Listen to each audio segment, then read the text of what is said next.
Vamos lá responder ao comentário dessa moça. Por quê? Se você ainda não ouviu falar disso, você é a primeira a falar, e se ouviu, ouve de novo, porque isso precisa internalizar na cabeça, tá? Para cada quilo que você emagrece, o teu apetite aumenta em 100 calorias. Não interessa se você aprendeu, se você emagreceu só restringindo a alimentação, fazendo exercício, usando medicação ou não.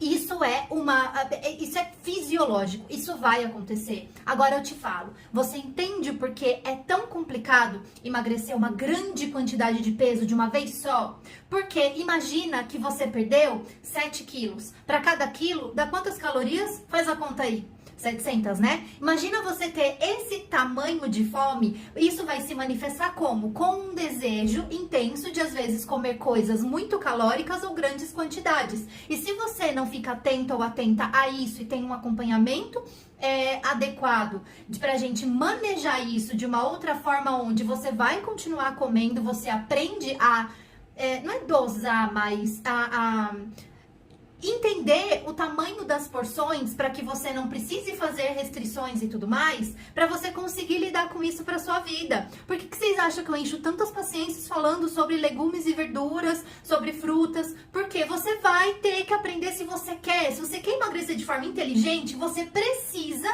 dar um jeito de aprender a comer mais, um volume maior de comida que tenha uma quantidade de calorias adequada. E você vai fazer isso como? Você não tem que ficar focando só em proteína, não. Você não tem que ficar focando em receitas fitness, não sei das quantas. Você tem que aprender a fazer o básico muito bem feito, que é comer mais comida, que é aquela alimentação básica de muito tempo atrás. O problema é que hoje a gente tem muito mais oportunidades, muito mais coisas que são muito calóricas, com um volume menor, sabe? Eu sempre vou dar esse exemplo, tá? Porque isso tá meio que fresco. Mas no caso, o morango do amor, gente.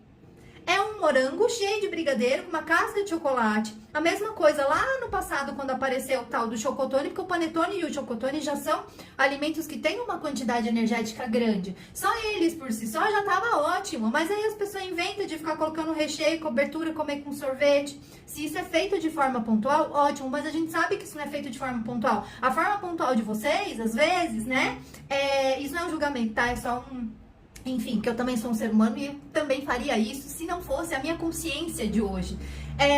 Entra no mês de dezembro ou começo de novembro, ou quando começa a ver panetone, entra no modo férias. E aí parece que todo dia não é só um pouco, não é só essa época, não é só isso, só isso. Isso que vocês têm que tomar cuidado. É esse tipo de pensamento que aparece, entende? Então, o segredo para realmente não voltar a engordar usando medicação, ou não, é você